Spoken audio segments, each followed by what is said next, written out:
Welcome to the Clear Admit MBA Admissions Podcast. I'm Graham Richmond, and this is your wiretaps for Monday, September 20th, 2021. I'm joined by Alex Brown from Cornwall, England. How are things going, Alex? Very good. Thank you, Graham. So what's been going on in the MBA universe on the deadlines front? Are we kind of through the worst of the round one deadlines at this point, or are there still a couple coming? Oh, I think there's still plenty coming. I think it sort of evens out a little bit over the next several weeks. So we've had a bit of a rush, but we're going to see plenty more deadlines coming up. Interestingly, this upcoming week, we're getting a couple of schools releasing interview invites for sort of early action rounds. So we'll see, I think as a result of that, we'll end up seeing more activity on Livewire. I mean, obviously the big schools aren't yet ready in round one to release those interview invites, but some of these earlier action rounds, interview invites are going to start rolling out next week. This week, I should say. Yes, sorry. Yeah, this week. And I can tell that folks on the site are kind of chomping at the bit to really start using Livewire because we're seeing a lot of people use it to just indicate they applied somewhere or to ask a question. So yeah, I agree. As soon as those interview invites start to trickle out for some of the early action rounds where things are going to go gangbusters, I did want to mention over on the website, we published a piece about we've done a bunch of stuff, but we've been continuing those like admissions director Q&A. So we did a piece with Diego Malta from UT Austin McCombs, who's a great guy. He did a Q&A for us on the website. And then we also have one from the director of admissions over at University of Maryland, the Smith program there. So check those out if you're interested. Those are content pieces, written pieces, there's no podcast that goes with them. We also had a piece, Alex, that we did that you helped with on the U.S. News undergraduate college and university rankings. And, U.S. News came to us this year and basically said, hey, do you want to know what the rankings are in advance? Do you want to write about this? And we had like an internal discussion about, do we care about this or not? Like, do we care about undergraduate rankings? And this isn't just undergraduate business school, but just generally speaking. And I kind of, felt like we do care because if you're a candidate and you went to school in America, it's probably a good piece of data to have knowing, kind of where your institution falls in the rankings, because I think admissions officers are aware of that. And it's kind of, they might use that. I don't know if you agree. I know we had a little bit of debate that not everyone can go to a great school for undergrad, but what's your take on how does an admissions officer look at a transcript that comes from, MIT or Caltech or something? I mean, there's got to be some bonus points based on where you went. Yeah, I mean, I would agree, quite honestly. If you go to a top school, you've gone through a highly selective process to get to that school. And obviously, if you perform well, you've performed well relative to great peers. And the faculty at these top schools are obviously outstanding in their field. So there's lots of advantage to going to schools that rank very highly. It certainly brings your GPA to life a little bit more. My only sort of counterpoint to that, Graham, and this was a point I made in our conversations, is not everybody at that time in their life has access to admissions to a top school. They might, because of their resources or whatever it might be, their only option might be their local state school or whatever option that might be. And my point to that is, for those folks, the key is make sure that you show that you took full advantage of your opportunities and experiences wherever you went. And obviously, if you're applying to top schools at this stage of your career, that's got to be a strong signal that you've taken the most of those advantages. And an interesting sort of where I really make the point here, Graham, is if you graduated Princeton, you've got all kinds of recruiters and recruiter opportunities to start your career. If you graduated Podunk State, you just don't have those opportunities. So the fact that you're now applying to a top tier MBA program says a lot about that sort of bootstrapping striver attitude that's got you to a situation where you're now looking at the very best programs. Yeah, I agree. I think one thing you said that was interesting, and I've actually heard a recruiter at one of the top MBB consulting firms once mentioned that, a lot of the benefit to going to the top business schools and recruiting for strategy consultants is that the business schools have done a lot of the weeding out for you. That if someone's gotten into HBS or, Stanford or wherever it may be, that they're probably jumped through some pretty serious hoops to get there. And so I think, that's like you're saying, a lot of that applies for undergrad too, but with the big caveat of, as you say, not everyone has access or even is aware. Like you might be first in your family to go to college. So admissions officers are not blind to the fact that this isn't, they know what's going on socioeconomically and opportunity wise. So, but in any event, I still think it's good if you're an MBA applicant and you went to school in the US, makes sense to look at the US News undergraduate rankings, know where your institution stands, and even look at some of the specializations. They rank schools in a number of different ways. So it can be good to know as you embark on the admissions process. So who ranked number one, Graham? Oh gosh, now you're gonna put me on the spot. I can't. I think it was Princeton was the number one undergraduate college. Okay. And then I think on the other side, I'm going to get it wrong, but it was either Williams or Amherst on the liberal arts college side, because they have both universities and colleges. And I know Swarthmore was number 3, so I was kind of proud of that because I'm a Swarthmore alum. And I think Penn was actually quite high up there. I can't remember, but and in any event, it's worth looking at. But speaking of rankings, like I know you're going to get a kick out of this, but you saw Business Week released their business school rankings, and they did rankings for the U.S. and they did rankings for Europe. And you and I have talked before we kind of came on air a little bit about this and exchanged. We actually were exchanging on Slack earlier with like, how do they put together this ranking? What goes into it? But I was curious if you had any thoughts. And I guess for those tuning in, I'm going to just read out the top 16 for the U.S. in order that they were ranked, because I think that'll be helpful. Stanford was ranked number 1, then Dartmouth, Harvard, Chicago, Kellogg, Columbia, Berkeley, MIT, Wharton, UVA, NYU, Yale, Michigan, USC, Duke, and UCLA. So that was the top 16 for U.S. MBA programs from Business Week this year. What say you, Alex? What happened to Cornell? Yeah, I was like, what happened to Cornell, and how did Wharton end up? I'm gonna have to count. Are they number 9 or something? Number 9, I think. Yeah. I know we're homers, right? But number 9 seems a little bit odd. Yeah. I mean, quite frankly, the schools that you read out are the top 16. Potentially Cornell should be in that group. So they've got the right schools, bar Cornell. But the order is definitely a little bit puzzling. But all rankings, if Harvard, Stanford are not the top 2, and if Wharton's not close behind at number 3, they're just wrong. I mean, that's my interpretation, and I'll stick to it. And I think it's a bit of a shame because Business Week were the ranking pioneers. Yeah. And this is Business Week in conjunction with Bloomberg. Yeah. And quite frankly, when we were at Wharton, Graham and I was in the admissions office, Business Week used to biannually, so it was every other year, the rankings, rank Wharton number 1. So I was very proud of that at the time. Yeah.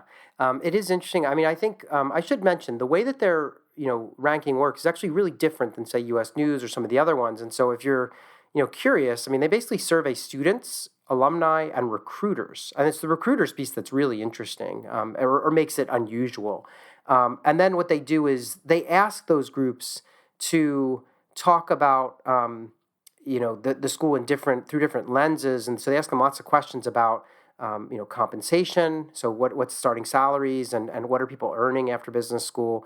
The learning environment is another big one. Networking. They have this sort of entrepreneurship index, and then for the U.S. schools they have a diversity index as well. So there are all these questions around those areas that are posed to students, alumni, and recruiters. And so that's how this ranking is shaped. So it could be, for instance, I have not dug into all the details, but it could be that Dartmouth came in number 2. I mean, maybe that's because recruiters rave about Tuck grads. I mean, that's kind of a routine thing we've heard for 20 plus years now. They love working with Tuck grads, and so maybe they score incredibly highly with recruiters. I don't know. I mean, this is something that you need to dig into if you're going to look at the rankings critically.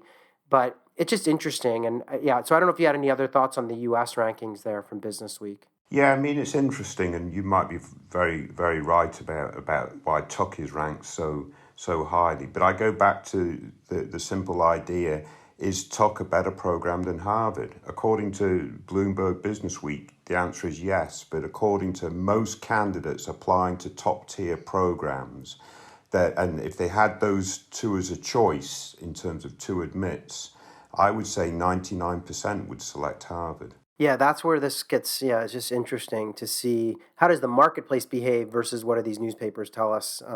So just to wrap up on Business Week, though, they also ranked European programs, and it was quite prominent. Like I don't feel like I know they've done it, I think, in the past, but it seemed like they're giving more equal footing now. And so they use the same criteria, except they did not have a diversity index because that diversity index in the U.S. was based on U.S. underrepresented minorities, and I think they just couldn't figure out how to tackle something like that in Europe.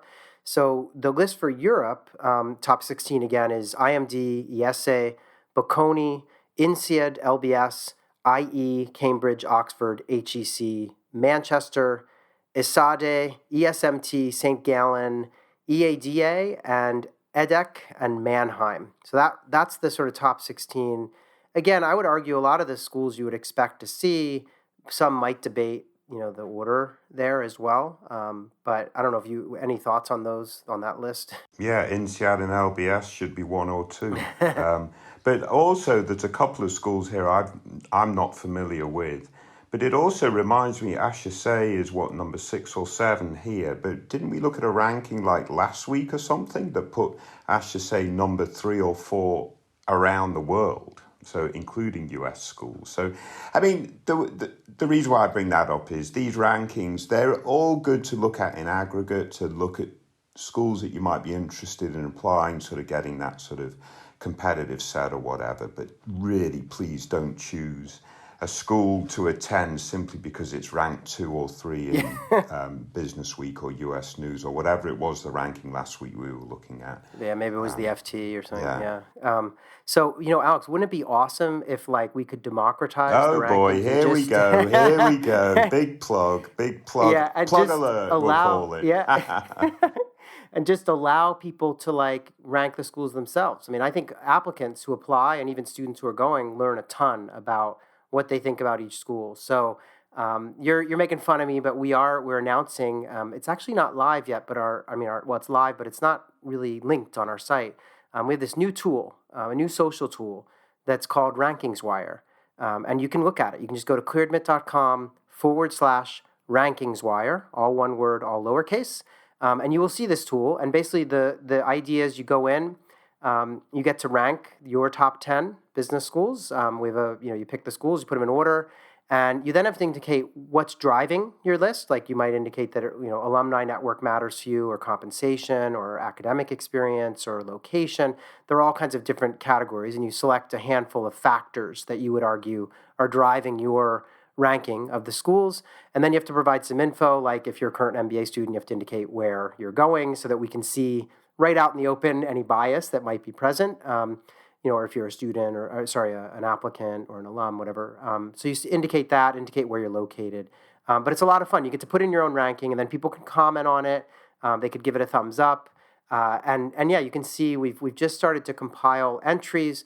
And I'm mentioning it here because I'd love for podcast listeners to go on and test drive it and put in their entries so that when we do launch it publicly and make an announcement and put it on the menu of the site, it'll be, filled with lots of entries, and it should be really cool because we also have some search tools. So you could start to search for rankings.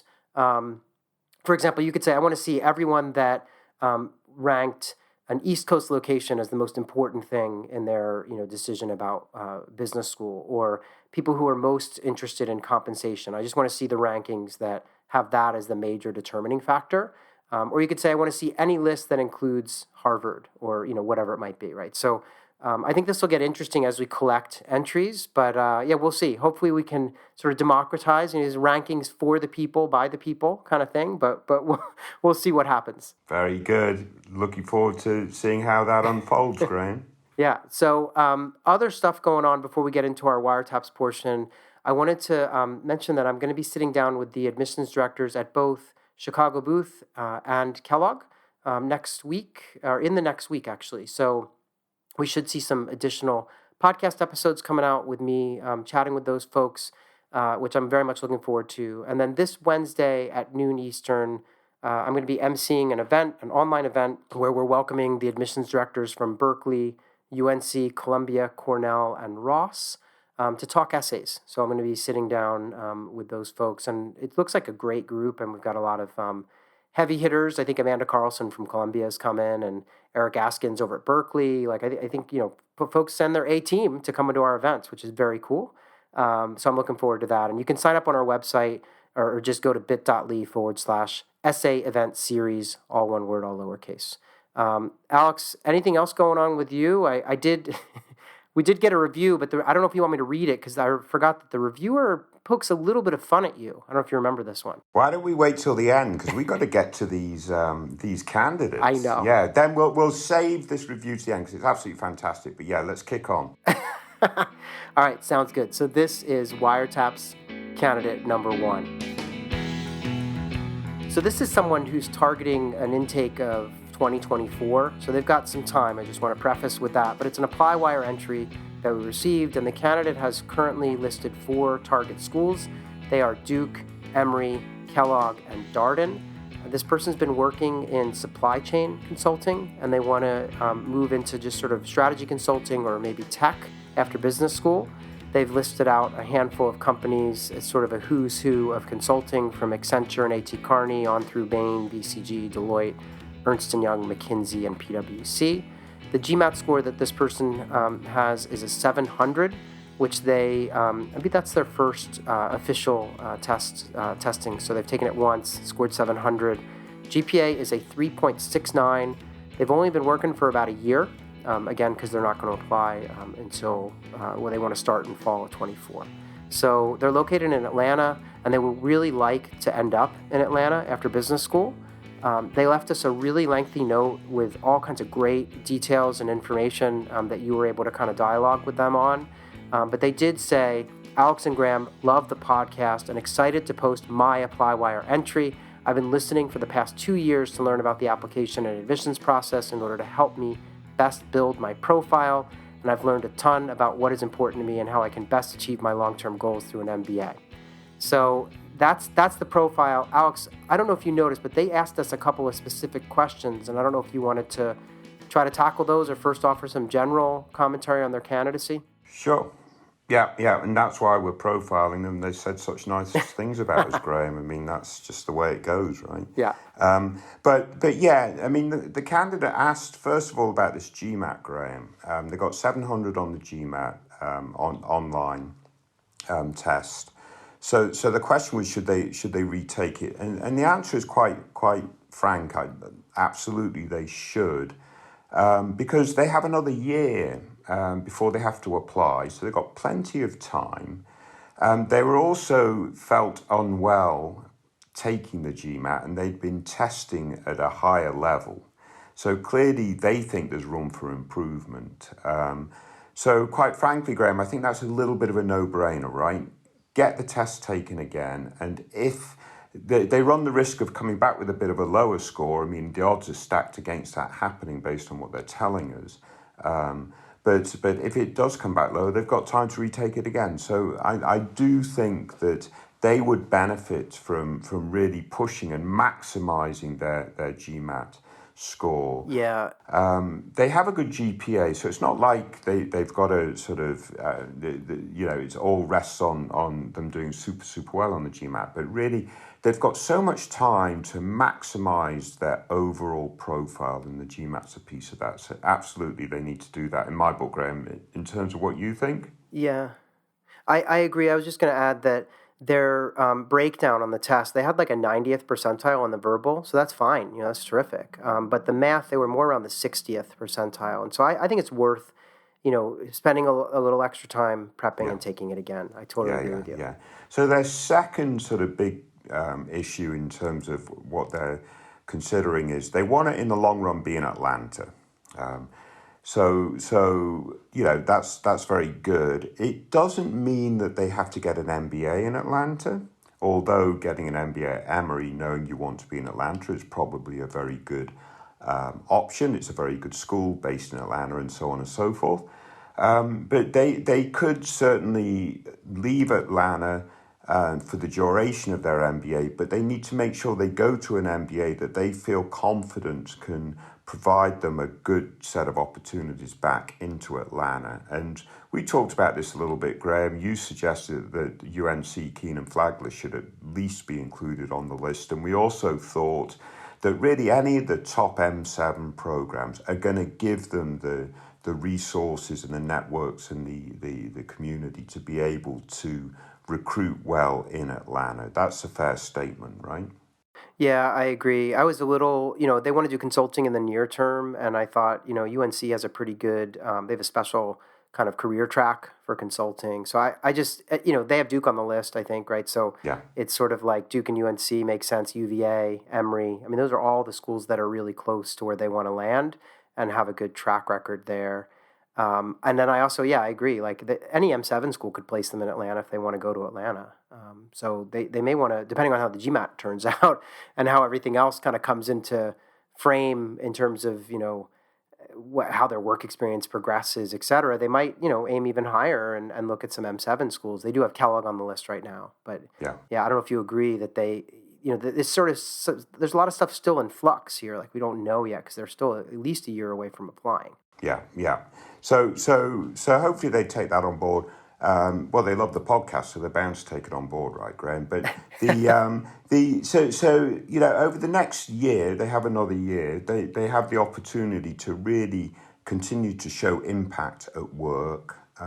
So maybe if you're friendly with your supervisors, sort of get placed on more sort of aggressive projects, whatever it might be, to really show that you can you have that impact, but also in the extracurricular activities. And I think for this candidate, this is a little bit more important, Graham, because I'm a little bit concerned about their long-term goal in terms of sort of more geared towards social impact. I think that in the ed tech space, I think that's what I was reading.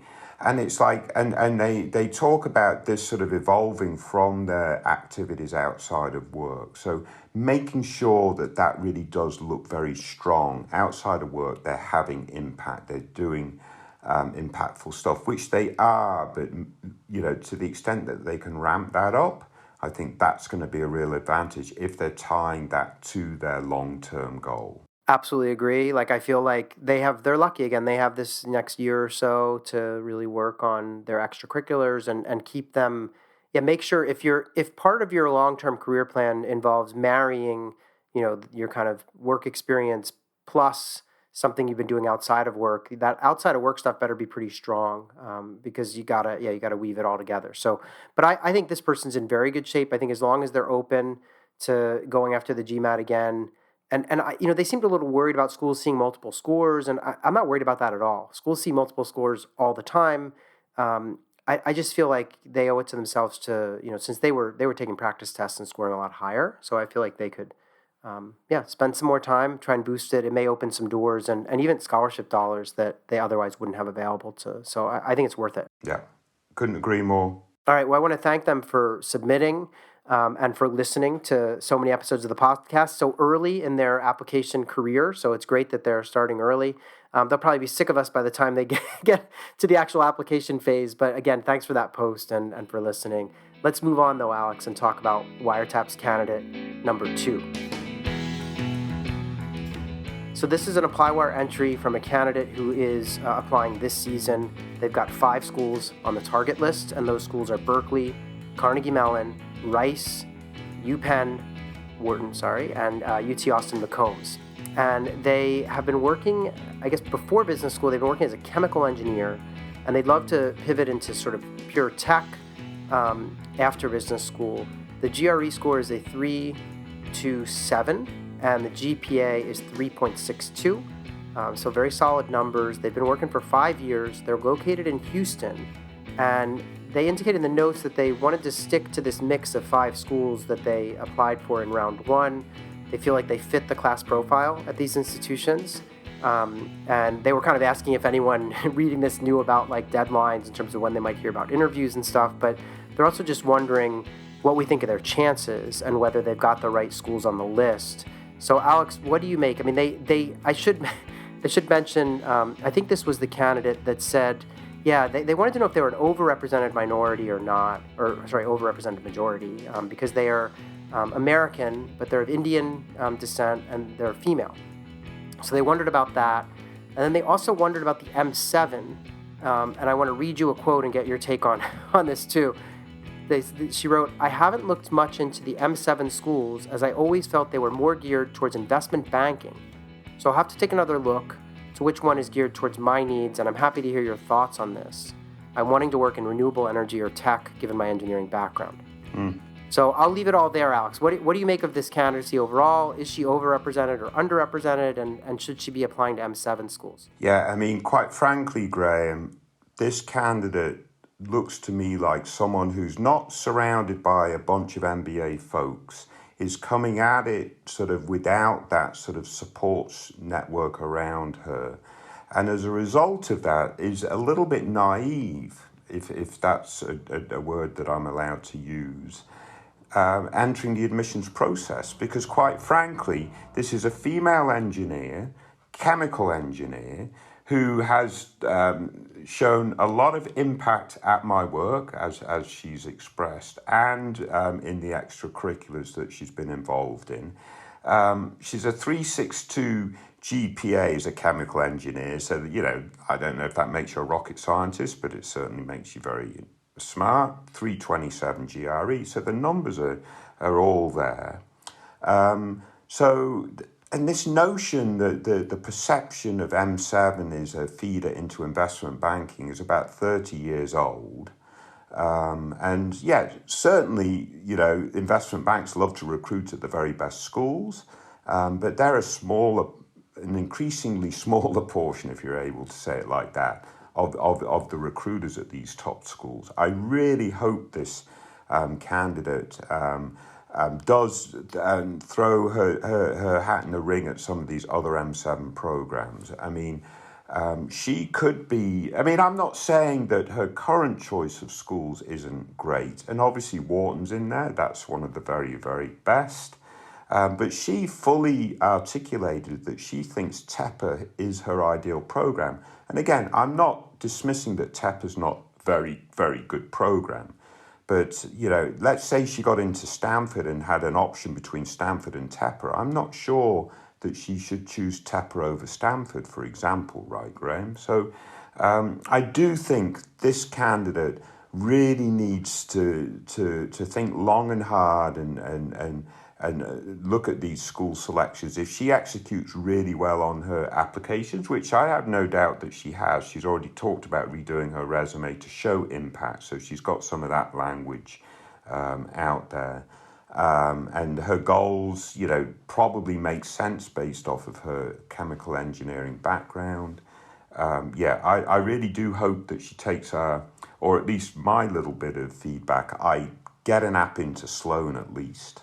Yeah, it's interesting because when you look at the school selection, right, the current school selection, which she's applied to these in the first round. Remember, it's Berkeley, Carnegie Mellon, Rice, Penn, and UT Austin, right? So, if you're thinking about working in, energy, which is what she mentions, right? She talks about wanting to get into, now I can't find the exact renewable energy or kind of energy tech and stuff. And so, I look at that list and I say, that's a good, those schools will place, they all have active kind of energy clubs.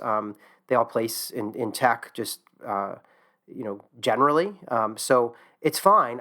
When I looked at her numbers and then read more about her experience, I thought, well, this is a good list, but I wonder, where's like MIT or like you're saying, Stanford or, just a couple additional high-end, schools, kind of M7 schools that might make sense for her to at least look at. It's funny you said that investment banking stereotype is from 30 years ago. I don't even remember it. Like, I guess, I know that some of the top schools have, often sent people to places like Goldman Sachs to do banking or whatever, but it was always just a percentage of the class. And I feel like consulting's been there at least as long. Like people were heading off into consulting. And so, I don't know. I don't know where, but again, I think you're right. It's, I don't know if naive's the right word, but just, not everyone can look to their right and look to their left at work and see two MBAs, it's like right. A lot of people are working where they're having to figure this stuff out totally on their own. And so maybe she falls into that bucket. So I would encourage, just some additional research. Again, she's applied to a nice list of schools in the first round and may be content to kind of let those results roll in. But we do have an MIT deadline coming up here very soon, and they could be worth exploring. And who knows, if everything goes her way, she could try to, throw in a Stanford app in the second round or something. So I just want to keep her mind open on that kind of stuff. Yeah. In terms of female Indian heritage, where does that fit, Graham? I think I think you had a great, I can't remember where it was, but you think you called it a wash, right? You're like, well, you're a woman and women are sought after, Yeah. they're still trying to get to parity at a lot of top schools. You're Indian, but I think she's U.S. educated and U.S. She's American, right? So I feel like I'm not, I don't know that I would even say she's overrepresented. I think she's just sort of, in the middle, like you said, sort of a wash. Yeah. I think on some level she might be more sought after than, say, an Indian female with a similar background in India, because she's already kind of proven an ability to excel in the U.S. education system and that kind of stuff. But in any event, I feel like I'm not worried about her sort of, demographics in terms of her ability to get into these schools. Should be fine. I agree. Absolutely. All right. So I want to thank her for that post. Best of luck as she hears about interviews and stuff for first round. And yeah, feel free to keep us posted in that ApplyWire thread, and we'll chime in and help you decide whether you should be applying to additional schools or not. Alex, let's move on and talk about Wiretap's candidate number 3. So this is another ApplyWire entry. Candidates currently applying. Again, 5 schools on the list, and they are Berkeley, Columbia, MIT, NYU, and Stanford. This person has been working, they've done a couple of different things, but they have like a chemistry background, but also software engineering and product management. And they would love to land in tech after business school. They've got Amazon, Apple, Facebook, Google, HP, IBM. The list goes on and on. It's a who's who of tech companies that they might want to work for. Their GRE is a whopping 328. Their GPA is a 3.0, and they've got 2.5 years of work experience. They're currently in Virginia, and they would really like to end up in New York or San Francisco, as you can kind of tell from their school selection being very bi-coastal. They mentioned that they came by our website after listening to the podcast on Spotify, and they said it's been so helpful hearing posts from similar backgrounds. This person's an American, born in the U.S., but grew up in China and then moved back to America starting high school.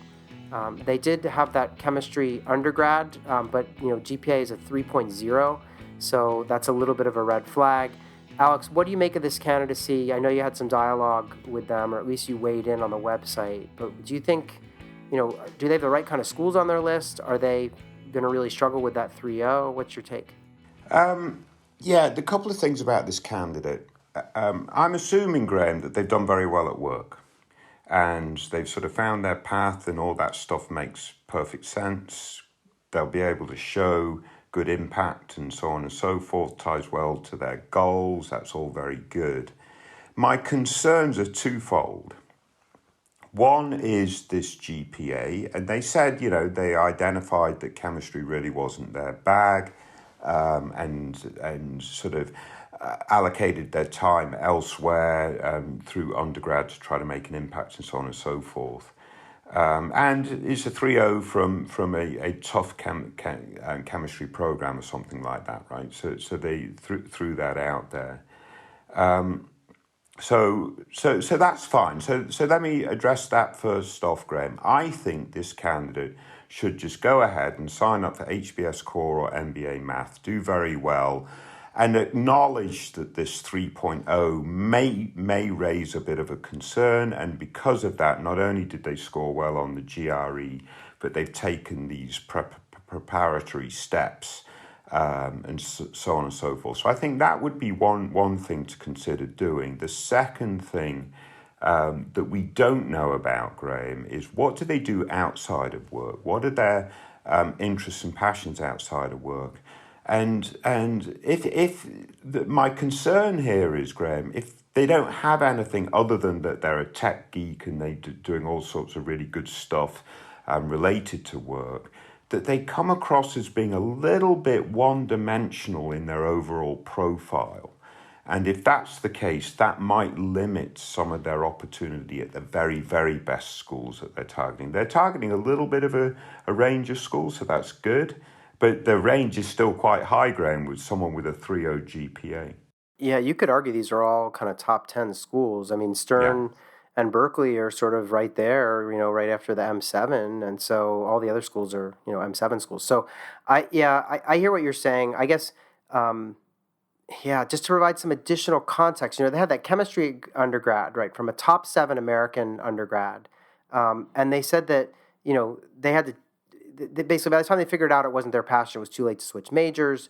So they instead ended up doing a lot of leadership on campus and tried to kind of pivot by doing other activities and things. And that's how they got into, um, kind of transitioning into tech because they're currently working. I guess they've done some work on mobile apps in the banking world, and they've done a lot of work with like haptics and flexible displays, and so they've clearly pivoted even despite their degree into this other domain. But you're right, that 3.0 just sits out there, kind of staring at you when you're when you pick up the file. And so I think it'd be very smart, like you said, to do something to address it. I hear them on the 328 GRE being a great score. Is it like is it hitting the ball out of the park? Maybe not. Like I think occasionally you see a GRE where the person's like 330 or or more, and you're kind of like, whoa, this is not quite there. This is like a tick or two above the average at some of these top schools. So yeah, it would be helpful, I think. And then we don't know about outside activities other than their kind of undergraduate years. So they need both. They need to address this GPA in some way, and they need to have ideally some robust outside activities to make it into these top schools that they're targeting. All of which, I mean, they happen to pick a batch of schools that are super selective.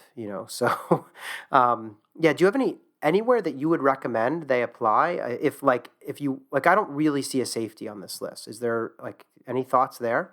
Yeah, I mean, like you say, there's no real safety. There's certainly a range here: Stern and Haas versus Stanford and Columbia maybe. But yeah, Columbia Haas, I think some would consider comparable, and so forth. Yeah. But yeah, I mean, maybe a couple of schools sort of in that top 16 bracket. Ross always comes to mind when we're talking about sort of product management, that type of Yeah. Agreed. stuff. I think Ross is always a good option. Not that Ross is much lower than these folks, and certainly Ross and Stern fit right in the same bracket. But the point is, if you add one or two more schools in that bracket, you're spreading your risk a little bit, right? So, Agreed. whilst I might not necessarily say go top 20, but bolster up that top 16 range a little bit, which is where Stern typically would fall. Yeah, agreed. So I think that's my if I were this candidate, I don't know if they applied in round one or if they're working on their apps for round two, but I would certainly take a peek at some other programs. Ross is a great one. I Yeah. think of Duke. I think of even Tepper. But Graham, let's say this candidate is an athlete in their outside of work life, or if they're a musician, or there's something else about them that's really super interesting, or whatever, that they could weave into their story. Then maybe we have a different narrative. That's my point here. In terms of, we don't know what the EC's extracurriculars are outside of work activities currently, and if there are none, it sort of makes this person a little bit more unidimensional, which is potentially a risk at the very, very top schools. Absolutely, because I'd want to know that they can juggle a really challenging work experience and do outside activities, and that that their sort of GPA issues are not because they're unable to do more than one thing at once or something. Yeah, Right. So yeah.